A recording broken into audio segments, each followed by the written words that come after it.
In this video, I'll demonstrate how to use the Bristles brush pack I created for Adobe Photoshop. You can download these brushes from my website at aaronrutten.com. These are all brushes that are going to give you a variety of bristle effects. Let's start with aged bristles. And I'm going to be painting on a new layer here. I'll paint a stroke with this brush, and the first thing you may notice if your pen supports pen tilt is that you can change the tilt of your pen, or the angle of your pen, to change the angle of the stroke. So I can paint this direction and get a thinner line, or I can tilt my pen the other direction and paint to get a more bristly, thicker line. If I paint a stroke, it will eventually run out of paint in a natural way, so I can get these nice tapered strokes. You'll also see there's some texture in the stroke that helps the bristles look aged. Maybe this is old, cracked paint. You can control that texture by going into your brush settings. And if you look under texture, here you can change the texture to other types of textures. Or you can reduce it, increase it, or remove it. Some of these brushes are mixer brushes, and that's indicated by this little droplet here. This means that the brushes will mix together in a natural, oily way, and that the paint will sort of smudge. If I use these brushes on the background layer, which is already filled with white, I get a slightly different result because the paint is mixing with the white paint on the canvas. Many of these brushes also have opacity linked to pressure, so if I press down lightly, I get a thinner mark. If I press down firmly, I get a thicker, more opaque mark. The same thing goes for the size of the stroke. It gets a little bit wider if I use firmer pressure. Let's take a look at the next brush, which is called Bristle Scumble. As you can see in the dab, I have these little bristles, and if I move the brush in a direction, then I get that bristly stroke effect. I also get this scumbling effect, where the paint just breaks off on the texture of the canvas. So I can get some really nice natural looking results like this. This is also a mixer brush, so the paint is going to mix together in a natural looking way. And again, you have control over this texture. You can go into texture and you can change those properties here. Let's check out Bristle Spread. This is another brush that supports pen tilt, but the tilt expression is linked to a different property, and that is the spread of the bristles. So if I paint a stroke with my pen upright, I'm going to get something like this. But if I start to tilt my pen, those bristles are going to spread out. So if I paint more naturally with this brush, you can see that it gives me a little bit more character to my bristles. So if I were doing hair, then I can get some thicker hair and thinner hair at the same time, just by tilting my pen.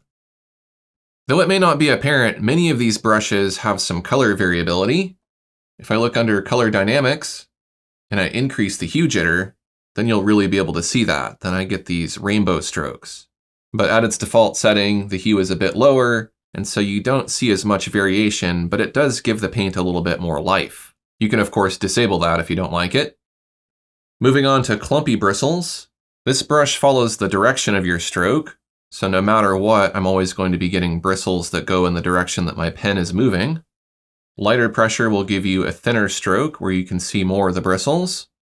Heavier pressure will give you a more opaque stroke, and you can see more of the color variability in this brush. So you can get everything in between like this. You can even overlap strokes. So if I do lighter pressure on top of heavy pressure, then I get the best of both worlds. Here's Drippy Bristles. If I paint with firm pressure, I'll get a very thick stroke where you can see a lot of bristles. If I paint with light pressure, then the bristles aren't quite touching the canvas and the paint is just dripping off the brush. If I use sort of medium pressure, then I can get a little bit of both. And I can even taper it off like this.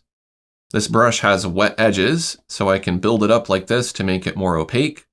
Or if I make a continuous stroke, the paint sort of pools together, even when I overlap it. Let's take a look at fine bristles.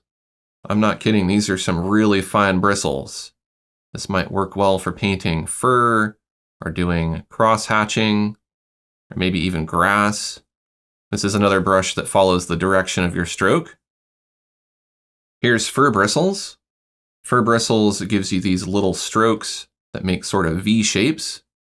And if you build them up, you get a really nice fur effect. This brush follows the direction, so you can easily control the contour of the fur. And you can make the fur thicker or more opaque by using firmer pressure. So I could add some shading here and make this look sort of three-dimensional. And I can build up other colors by overlapping the strokes. The next brush is Lush Bristles. This brush gives you really nice thick bristles that are loaded with a lot of paint. If I use lighter pressure, it's a bit thinner and you see more of the bristles. If I use heavy pressure, it's thicker and a lot of that paint is just coming off. And again, I can build up colors into this by overlapping them. Here's rough bristles. Rough bristles gives you these thin bristles that are sort of rough and jagged. You can also dab with this brush to create little spots or do shorter strokes to create grass and things like that. Lighter pressure gives you thinner bristles that are clumped more closely together. Heavier pressure makes the bristles thicker and they spread out a bit more. And you can get everything in between. Let's take a look at sharp bristles next. Sharp bristles give you a bunch of densely packed together thick bristles, and they taper off quite easily. The bristles also lose contact with the canvas as you start to turn the brush. I'll build up some strokes so you can see how they overlap. These regular brushes tend to be drier, and the mixer brushes tend to be oilier and they mix more. Here's an example of that. This is short oily bristles. And if I paint some strokes with this, they're very short and very oily. I can add colors to this, and they blend together in a very nice oily looking way. If I select white and I go across it like this, you can see the paint smudges. So this one might work really well for grass and foliage. If we compare that to textured bristles, this is not a mixer brush. And so if I put down some of that dark color and then add some of the lighter colors on top of it, they do blend together, but it's because I'm adding layers of transparent paint to build up those mixtures of color. To show you what I mean, I'll paint across it with white. And as you can see, the white paint is opaque and it doesn't smudge the underlying paint. Let's focus on textured bristles, and you can see I can build up these really nice semi-transparent layers of paint, and the bristles have a lot of character and texture to them. And as the name implies, you can go in here and you can look in texture and you can change the texture properties. Let's have a go at thick thin. When I paint with this brush, I can control the opacity with my pen pressure, as well as the brush size, and I can get thick, thin, and everything in between. Let's see what wet oily bristles can do. I'll paint a few strokes here. Maybe these are flower petals. And I can select another color and paint into that, and I get this really nice oily effect.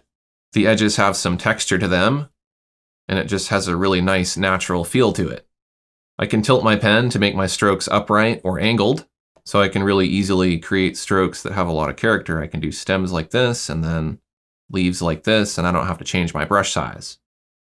And the last brush is called Worn Brush. I like this one a lot. You can use lighter pressure, and you get sort of drips and things like that. Maybe the bristles aren't quite making a lot of contact with the canvas, but as you start to add more pressure, and you start to see more of these streaks where the bristles are touching the canvas, but the bristles are really worn out and stuck together. So if you do some nice natural quick strokes like this, you can get a really nice organic looking stroke. And I can add colors into this and build it up like so. There you have it. That was a demonstration of my Bristles brush pack for Photoshop. If you're interested in more brushes like this, check out my website at aaronrutten.com.